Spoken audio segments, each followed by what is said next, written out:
All right. Hello, everyone. Welcome to another episode of CO Pod. I'm your host, Caroline, and today I'm joined by Kal Litt from Softengine.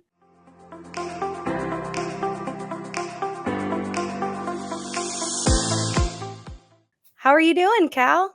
I'm doing well. Can't complain. The snow's starting to melt. It looks like the sun's going to be out till past 7:30 this week, so I'm excited about the changing of the season, and so is welcoming because those dark days of winter have gotten to me. That's for sure.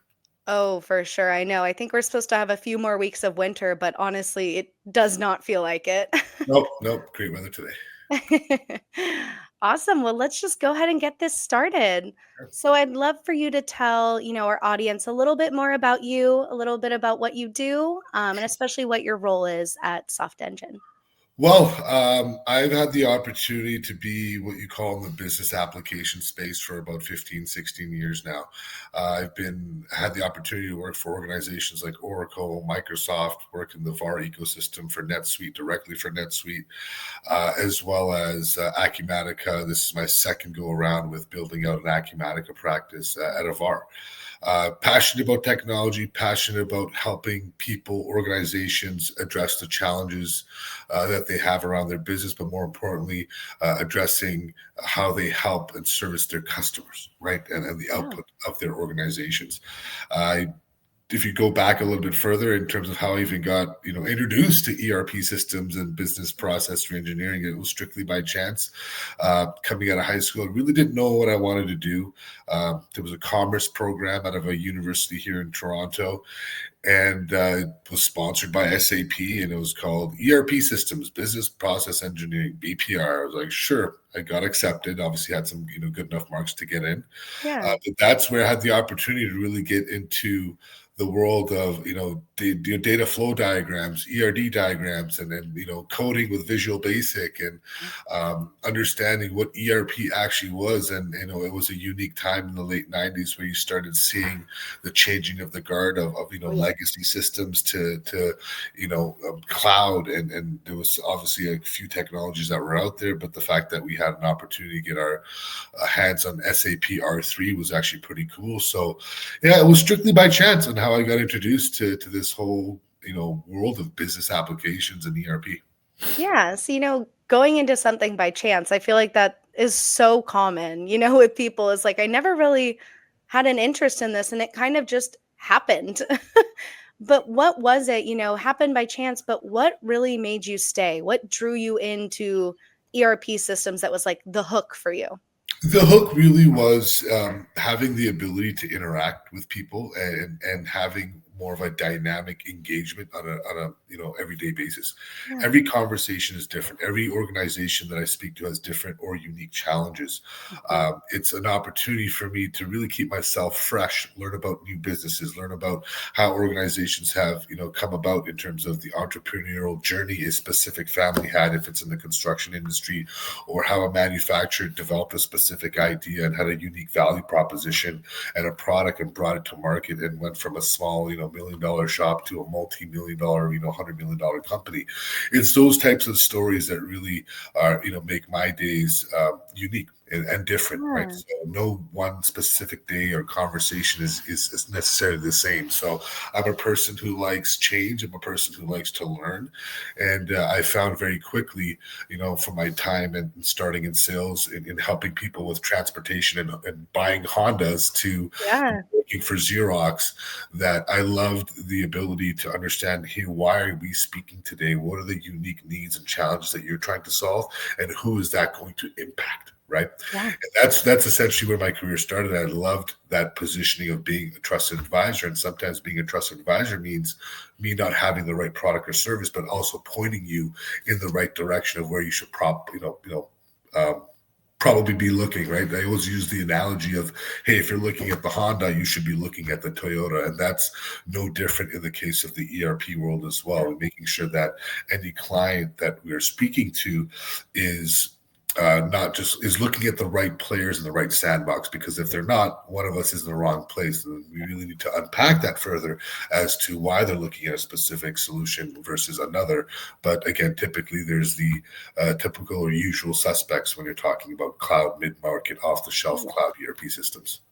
We've talked about your long journey in this career and, bouncing between industries. So being at, Honda, Oracle, Microsoft, and then, taking a more specialized route in doing Acumatica as well.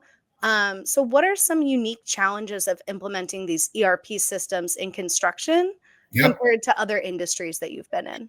Well, we have to step back and look at the construction industry as a whole, right? Yeah, It is probably the least or second least digitized yeah, industry, or vertical, if you want to call it that, uh, totally. in comparison to agriculture. Yeah, So, we have a lot of organizations out there that have built muscle memory, a lot of tribal knowledge, family businesses that were built from the ground up that are in successful places with, paper-based processes, Excel spreadsheets, uh, you know, QuickBooks and things like that, legacy tools that exist in the construction space, the Viewpoints of the world, the CMICs, the yeah, Jonases of the world, right? Organizations have been able to be successful doing what they are, with these types of tools, right? yeah, Again, manual, some automated, some not, some just with legacy. But the biggest challenge that you're starting to see now is not only is there resistant to change, you're also seeing some level of hesitation due to the fact that, well, we have a secret sauce here. We don't want to move away from that, right? yeah, And you also have a changing of the guard in a certain sense. yeah, You have the grandpa that passed it down to maybe the sons, and now the sons are passing it down to their millennial, leadership, whether yeah, it's a couple of the cousins of the organization, and that's quite common in this space. yeah, Having said that, um, what we're starting to see is that power shift, that power struggle, but that changing of experience for the employees, right? mhm, So the leadership, being millennials, are asking, hey, we need better tools, productivity, collaboration, approval, workflows, notifications. We need document management because we grew up in the internet, age of internet, right? We were the first ones to mhm, adopt the internet. We were the first ones to actually um, had the opportunity to have the internet and experience what this actually means. So we're starting to see the ask from this millennial leadership or these new leaders of the company where the parents have went off and retired, yeah, and they're asking for it. Why? Because the employee experience needs to change because you need to retain talent, yeah, right? As you change the employee experience, that will change the output of the organization, right? And if the output of the organization changes by being more responsive, being automated, being able to send bills on time and pro forma invoices, whatever the case may be, and just reducing the cycle time that it takes from doing activity A to B or A B yeah, to C to D, right? And improving communication, again, improving collaboration, productivity, that's going to change your customer experience because your output is changing, right? And totally. experience changes, and your organizations are going to want to work with you more because, like, hey, these guys are on the ball, on the money. They're going to service my clients better. This is definitely a GC that I want to work with, or this is a specialty trade or a sub that I like. Why? Because they're fully digitized. They're on. There's no errors here per se, and they're consistently communicating with us and very collaborative. That's the type of organization I want to work with. Yeah, and it not only changes, the customer's perspective and experience with that company, but it also changes, the employee experience. Of course. One of the things we're seeing a lot is, our labor shortage and, our workforce is aging out. And we're trying to attract this new millennial Gen Z talent. And, one of the only ways to do that, or the most successful way to do that, is to implement technology. Give them what they're used to, give them what they know. Very, very true. Again, I think you said it there, labor shortage or competing for talent Yeah. is going to be important. So if I'm a young millennial or a Gen Z and I'm um, looking at an organization and seeing, okay, what type of tools, PM tools are they using, estimating, takeoff, bidding tools, what is their, core accounting system if I'm on the Office of Finance, if they're using legacy tools, outdated tools, spreadsheets, paper-based processes, then I automatically start to compute and do that permutation in my head and say, hey, this is going to be more of a difficult organization to work with, right? And Definitely. how quickly and effectively am I going to be able to do my job? Am I going to be able to get access to the data that I need to make the right decisions in my position of power, or whatever position that I might be interviewing for or might be a fit for within that organization? So I think it's really important for organizations to really take construction and construction-like companies, specialty trades, GCs, land developers, whatever the case may be, where there's typically been legacy solutions and again resistance to digitization and transformation, to really take a tougher, harder look at the options that are out there. As we keep on saying, and the spirit and nature of this conversation is being, digitization and making sure that organizations are attracting the right type of talent and also being ahead of the curve, right? Yeah. Even as an organization, it's important to understand that you've grown to where you are today, but there's still slow profit leak in many different areas, right? Slow profit leak is not one specific thing looking you in the eyes; it's Yeah. death by a thousand cuts, Oh, right? yeah. And if you implement a digital, strategy and transformation strategy that's centered around core ERP, and and incorporating the operational pieces that make you unique as an organization, you can eliminate anywhere between 3 to 7% and bring that back to your bottom line, back to EBITDA, Yeah. right? And essentially that's enough pot at the end of the gold, right? That's enough gold at the end of the rainbow, or pot of gold at the end of the rainbow, to justify that investment, whether it's Oh, two or completely. $3,000, right? Yeah. For a $10 million company, 3 to 7%, that covers your investment in the first year. Yeah, and we're talking about the construction industry and how, we're a little bit more resistant to change. We have those, companies that have been around for 20 years and, we've been doing it by paper for 20 years and it's worked for us. Why should we change? I think that's a lot of the attitude is that, but it's also, it's a scary thing, when you're used to doing something one way for so long and then changing up those processes is also kind of, it's scary. There's a lot of unknowns.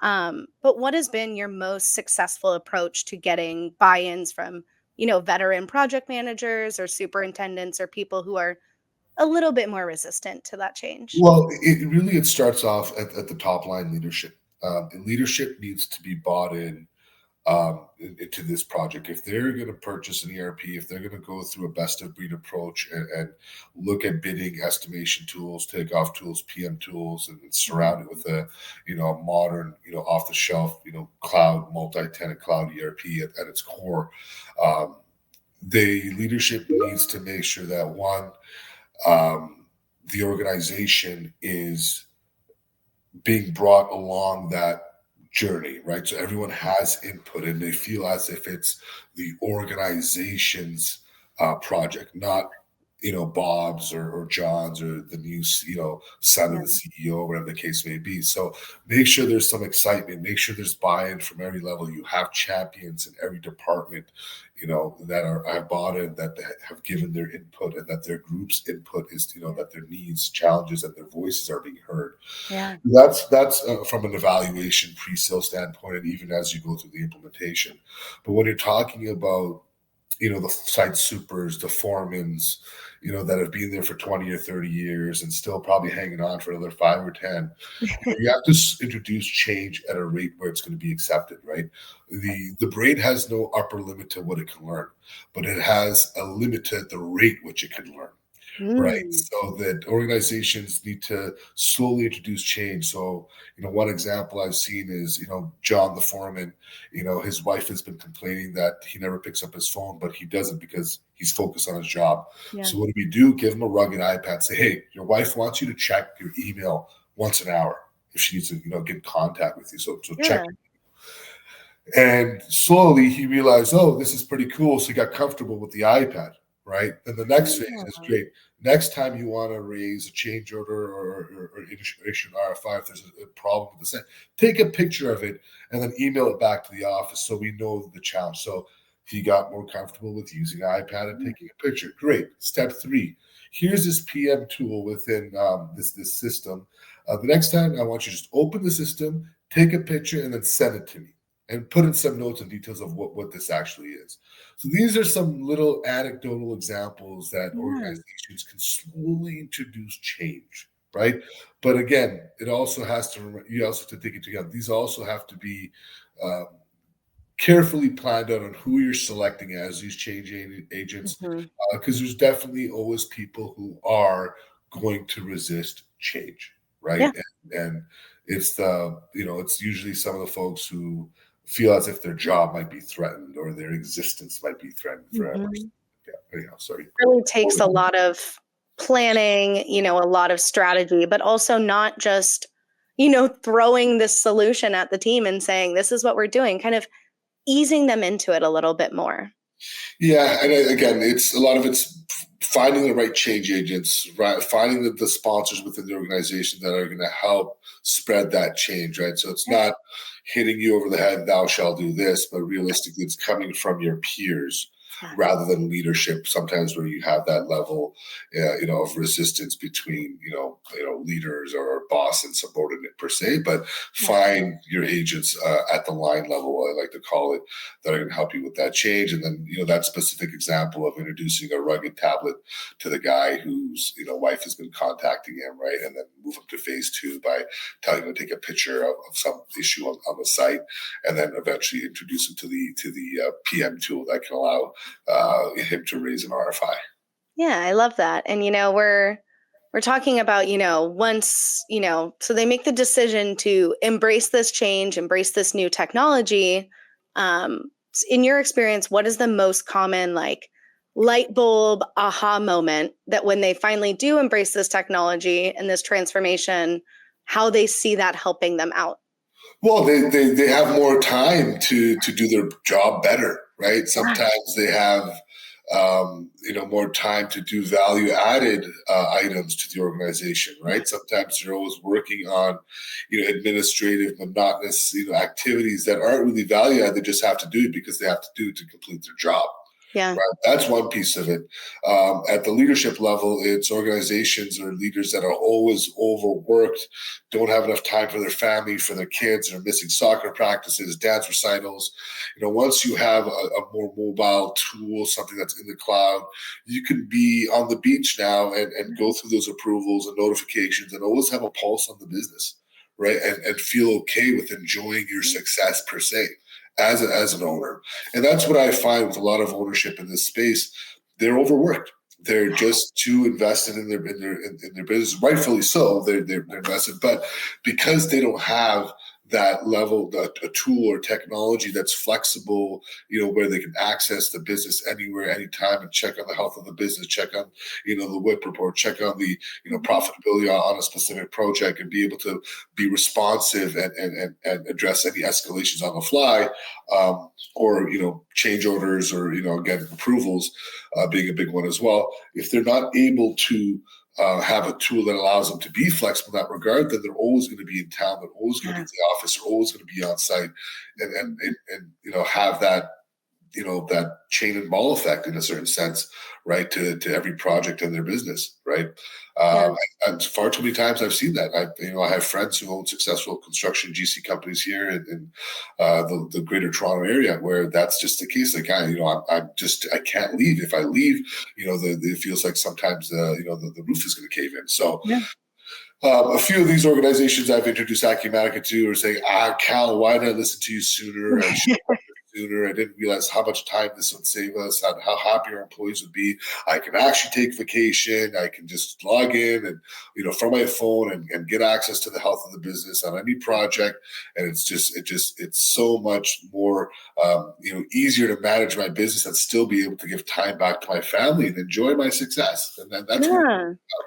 Yeah. That's one of the really big things that I've noticed with talking to, construction owners, CEOs, all of these people is, the work-life balance is really difficult sometimes, and with technologies like this, with ERP systems, that work-life balance does improve. But in some sense, it's still really, really hard to, pull yourself away sometimes. It definitely is, and again, I know there's going to be lots of folks listening to this podcast and owners of businesses, but like, yeah, Cal, you nailed it on the head. It's hard for me to step away from the business, and I see it far too often. Yeah. We're talking about, ERP systems and, switching over. And I think one of the really great things and tools we have is Acumatica. It is so all encompassing, really you come to it with your needs and they can help you either through what they offer or through ISV solutions, through lumber, through all of these different ones. So I think, I'd really like to talk a little bit more on Acumatica and, what they provide to people and how this can be a solution that really, you can tailor it to your business. You can fit it to your needs. Yeah, Acumatica definitely. I've dabbled myself in a few of these. The common players Yeah. in the ERP space, the NetSuites, the Microsofts of the world, Sages of the world. But I always gravitate right back to the Acumatica ecosystem just because of how unique their construction offering is. All right, and it caters to anyone who's in the construction industry. As I said previously, whether you're a GC, specialty trade, specialty contractor, land developer, REIT. There are many different use cases for Acumatica in that space, the flexible platform. At the core, obviously, you have a very strong accounting system that has um, multi-currency, multi-entity, full, tax currency banking module with all the full automations that you can provide, repeatable processes and framework when it comes to the construction reporting, construction industry, all the compliance features that you need, managing holdbacks, retainage. You have a built-in CRM if required, and then you have extensions, right? If you're a construction company doing manufacturing or have some level of manufacturing, you can tap into those cross-functional workflows. If you have some level of, field service or after warranty service work or recurring service appointments, things like that, you can tap into the field service module. So it provides a really great foundation for organizations out of the box to really mitigate risk without getting into the software industry and building something custom. Yeah. And from my experience and what you see in some of the competitors, they're about 5+ years ahead of any of the competitors when it comes to bringing this type of product to market. When you're talking about a true cloud multi-tenant offering for the construction industry, right? Mm-hmm. And as we've seen in the last 5 years, there's just been hockey stick growth with this Acumatica Construction Edition, and the level of innovation that we're seeing with it. 700 to 800 enhancements to the platform, and these aren't bug fixes or anything like that. These are actual enhancements, workflow enhancements, automations, now with AI being, a buzzword as well, and that being added to Acumatica in short order as well. We're seeing just the level of innovation is just far surpasses any of the other vendors that I have experience with, right? So that's one piece of it, is just the level of innovation, where they are, as a platform, right? As you said, it's not just a business application or in that sense. It truly is a platform, right? Yeah. You have a lot of out of the box functionality, but then you have the opportunity to tap into best of breed tools, all right, PM tools, whether it's Procore or any of the other PM tools. That are available in the Acumatica ecosystem, bidding estimation tools, ProS, Stack. There's so many. no shortage of ISVs that have said, hey, this Acumatica vendor here is going to be quite the player and already is in the construction space. Yeah. We need to migrate our technology to that ecosystem. And then once they see how modern the APIs and the technology being, Microsoft centric, powered by Amazon Web Services, in terms of the gold standard of public cloud data centers, right? They're like, wow, it's easy to integrate, right? It's never the limiting factor when it comes to Acumatica is never the limiting factor when it comes to integration, supporting all the latest and greatest protocols when it comes to APIs, webhooks, web services, and things like that. So, it's just a matter of time. It's already happened, but it's just a matter of time as you see this level of growth just continue. Right. Yeah. And seeing it, any construction company that I've introduced Acumatica to is just simply blown away. And then when you're seeing, we talk about the maturing of the product, right? The maturity of the product, who's that driven by? It's driven by customers. It's driven by partners. They listen to the community, having the ability to vote, to vote on functionality, and then what do you know? 2 releases later, that functionality is being part of the product. And then other parts of maturing is, we know payroll is a big one. Unionized payroll, Yep. being a big one in Canada, being a big one in the Yeah. US. Have partners like Lumber, that have come to the table that have brought a pretty unique offering to that space. And this level of, partnerships, that best of breed approach, you can really create, a technology stack that's quite powerful. It's yeah. And then, again, whether it's payroll and HCM tools as well that Lumber offers, and quite a number of options in the ecosystem as well. There's no shortage, right? So customers know that they have options and have the opportunity to do due diligence with any of the vendors that are Yeah. within what I call the marketplace, or what we call the app store as well, like 300 of them available to you. Yeah. One of the other things I love about Acumatica as well is, they're providing all these, solutions and everything, but they also provide a lot of educational resources for people as well. So Yes. there's that whole component of, we're not just going to be throwing all these solutions at you and letting you, kind of fight to the death for which one is right for you, but we're also going to be on that journey with you, educating you on Yes. anything you need. Yes, good point. And Yeah. I think another unique proposition that Acumatica has, their customer bill of rights, putting the customer at the center of the experience, taking out the predatory practices that are Yeah. common by some of the competitors and peers in this space. One of them being is, free access to information and education. Yeah. Right. And, when I tell organizations like, hey, listen, you don't need to be an Acumatica customer. You can just go on their university and download a local instance and go through a guided learning Exactly. path to see if it's right for you. Right. I don't think, I've yet to see that. That's as close as you're going to get to a trial per Oh, se. totally. Talking about, cloud vendors and giving access to their instance. Usually it's some type of, controlled environment and things like that. But here you go, you can fully validate it. Then you have the full help documentation, Yeah. all part of the public domain. It's not gated, right? Totally. So, that level of transparency, again, should give customers or prospects or potential customers, that comfort and validation to see that, hey, here's a vendor that is not hiding anything. Right. Yeah. When it comes to the full structure of the system, down to the API endpoints being fully documented as part of the public domain and the internet, then you have the university, then you have the community. And the community is also very transparent. It's the good, it's the bad, it's the ugly as well. Right. Everything. And Acumatica also listens to that form and keeps their pulse to that to make sure that they're constantly improving. Yeah. So that's another big piece of why organizations like Acumatica, right? It's just a good, combination of transparency, functionality, technology, great vendor viability in terms of who they're backed by, very unique pricing model as well. It's very cost effective and right sized for the type of organization you are, whether you're a $5 million growing GC or a $200 million GC or a specialty trade. It's priced accordingly and it's affordable, right? And that's, again, as we're seeing, just this momentum and growth will not be stopped, in my opinion. Yeah. And, since we're on the Acumatica topic, I would love for you to share with our audience, how you guys at Softengine, how you interact with Acumatica, what your role is in that space, just so our listeners can get a little bit more about what you guys do and how you're involved there. Yeah, so Softengine is a full service, end-to-end, white glove collaborative ERP service provider. We've been in the ERP space for about 20 years. Yeah. We've picked up Acumatica in the last few years just because, like I said, the unique value proposition of functionality and technology and the platform that it brings, especially in the construction and manufacturing and field service space.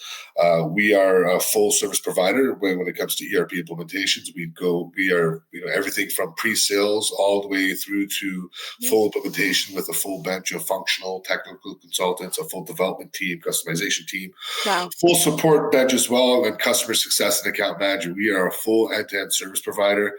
We collaborate deeply with Acumatica when it comes to any of the implementations or any assistance that we need. We have full line of sight to the Acumatica product development teams, product management teams, and their services teams as well. We've had the opportunity to undertake about 7 to 8 implementations now. All have been going quite well. We've recently had a customer being showcased at the Acumatica Summit as well. One of the fastest growing, GCs in Canada here called Oh, wow. HKC Construction. Yep, doing quite well. They've been able to increase their WIP by about 50% since implementing Acumatica. They've they've been raving about the productivity and the collaboration, the cycle time that it takes to do things. They're looking at a bunch of the best of breed tools in the ecosystem. And again, they came back to like, Cal, why didn't we do this sooner? And they were using it. We migrated them off Procore as well. Okay. So they had a combination of Procore, QuickBooks, a standalone CRM tool. So, now they're A looking lot at, to manage. they're using Acumatica's native PM tool because it's enough for them. The Acumatica at its the core construction edition. They're looking at a few of the other add-ons of the ecosystem as well. Looking at Stack. I know they're going to be looking eventually at unionized, not unionized payroll because they don't have any unionized employees, but payroll and an HCM solution as well. So they're just happy to be in more of a modern ecosystem as well. There's quite a number of other organizations we're about to go live with that are quite happy. One of them using the construction edition with manufacturing and field service as well. Yeah. So again, being able to have multiple disciplines on one unified platform in the same native code base can really go a long way. Oh, yeah. Because it's not just a construction platform. If your business is to change over time, you have the ability to tap into those other vertical additions and repeatable process and framework that Acumatica has to offer. But we're excited. We're excited as we're scaling up our Acumatica team. We're a 50-person shop, which is kind of considered larger in the Acumatica system. We have, quite a number of consultants who have had experience in the construction and field service space. We pride ourselves on high customer satisfaction. We're roughly at 97%, which is that's incredible. It is. That it is. Our awesome. owner. It comes from our owner. Our owner. It's important that we don't take on bad fit projects. So we do really vet out the specific customers that come our way or prospects that come our way. We want to make sure that they're ready. Right. So as much as they're interviewing us, we're interviewing them because a bad fit project can cost a lot of money. It can tarnish your name. Not only do we have Acumatica's name and brand to protect, we have our own name and brand to protect as well. And we love reference stories. We want to make sure every customer is referenceable. That is a mandate from our ownership. And we've lost money on projects just to make sure that the customers are happy. We will always make good when it comes to customer satisfaction. And that's something we pride ourselves on. I think that's one of the most important things to focus on. I mean, regardless of what your business is, what industry you're in, that customer satisfaction should always come first. Your customers are your biggest advocates and your biggest source of additional business. So why not make sure that they are happy? Make sure that you're always aligned with their leadership. And part of our implementation strategy and methodology is that they will sign off from one stage to the next. So their satisfaction of from everything from the initial kickoff to the go live and UAT and post go live support, they will sign. We cannot move to the next stage of the implementation until they sign off and we have their satisfaction. And that's part of our methodology. Oh, wow. I love that. I love that. So we're getting kind of to the end of our time here. So just, kind of a looking ahead to the future question for you. What emerging technologies do you think will have the biggest impact, specifically on construction ERP? Think in the next 5 years or so. Yeah, I think you're going to have, there's just quite a number of, bidding and estimation tools and takeoff tools that you're seeing in AI. A lot of organizations want to be able to take, previous bids and estimates, put it into a big data repository and be able to generate, queries based upon that. Essentially have an AI engine to say, here's the type of project we're working on based upon the last, 50 projects that we've done in this space, please spit out the according, parameters or be able to spit out a similar bid per se. So being able to almost have, what we call that, not a fixed bid approach, but being able to take the data, mine the data, and be able to give out more accurate bids and estimates. Right? I think that's going to be a big piece. AI obviously is a big buzzword, but it truly will mean something Mhm. for the construction industry. And we're starting to see a lot of construction companies think about that and how they could be more responsive to bids, get out more bids on time, be more accurate as well, and making sure that they can maintain their margins. And a lot of that is going to be dependent on the big data and being able to mine that data through AI. Another one, obviously, is like I said, the bidding, the estimation tools. AI obviously is going to be another one, and I think interactive 3D modeling BIM tools, Ooh. right? I think are going to be big. We're also seeing some enhancements and some other players and Autodesk, looking at integrations with Acumatica, and they want to do, they want to rub elbows and play nice in the sandbox as well. So I don't think there's going to be any shortage of players, like I said, given the momentum Acumatica has, that are going to want to make sure that they integrate into Acumatica's platform. So everything and anything to make a construction company's life easier in terms of the core competencies and processes that they manage on a daily basis and how they respond to bids and estimates and to their clients, Yeah. and as well as collaborating with other trades and things like that. It's everything's on the table, in my opinion. Oh yeah. And one of the cool Like I things said, there's so much potential for digitization because so it's much. the second least digitized industry next to agriculture, as I started things off earlier. Yeah. One of the, just like side note, one of the cool things I saw for emerging technologies is actually using like VR, virtual reality headsets, Yep. to Yep. go through like job site planning, all of that. So I was like coming across articles on this and it just looked so cool. And I'm like, let's do this. Like, That, like I said, the 3D visualization, VR, all of yeah, this is going to be coming into play very soon if it hasn't already. yeah. Again, we're already seeing some ISVs in the Acumatica ecosystem introducing some of this. Hmm. Uh, I think there's a lot of potential, and I think they're open for business. The whole ecosystem is open for business, and you're going to see a lot more forward-thinking technology companies, legacy technology companies in the construction space reinvent and repurpose their solutions for the cloud and being a little bit more, technology forward in a certain sense, being able to play nicer in the sandbox with more modern APIs, and then obviously embracing all the newer protocols and concepts around 3D modeling, VR, AI, and obviously being able to mine, large amounts of data. Yeah, it's going to be a really interesting, transformative time in construction. I mean, now, but also, in the upcoming 5 years, it's going to be very interesting to watch. And I'm glad that we got front row seats for key players. We're doing all of that, so it's going to be really cool. It is. It is. It's a great time for construction organizations to really look at their technology stack. Mhm. Engage third-party consultants if you need to do an assessment of the technologies that you have. Look at your strategy as an organization. Where are you headed? Where do you want to be? What do you want to be known for? How do you want to be able to drive additional, customer satisfaction, employee satisfaction? How do you want to retain, those employees to make sure you have the right group of people? Mhm. How do you want to also build culture? Right. Yeah. These are all part of the equation when it comes to digital transformation. Oh Right. yeah. I think it's organizations, a lot more are going to be going through this exercise in the next 2, 3, 4, 5 years, Yeah. as a lot of these legacy tools are not going to be, enhanced, or there's going to be very little improvement. Some of them being sunset as well, and then overall, just the need for mobile tools applications in the field, Oh right? yeah. And being able to access them anywhere and anytime. Yeah. Well, this has been awesome. And, I would love it if you could, tell us a little bit about how to contact you, how to learn a little bit more about Softengine for anyone in our audience that, really, really enjoyed this conversation and wants to learn more. Yeah, I'm always open. I love conversations, whether it's just asking me more about some of the experience that I've had, or just my input or my opinion, or you're curious to learn more about Acumatica and Softengine or any of the other solutions that we offer. You can contact me at KAL.LITT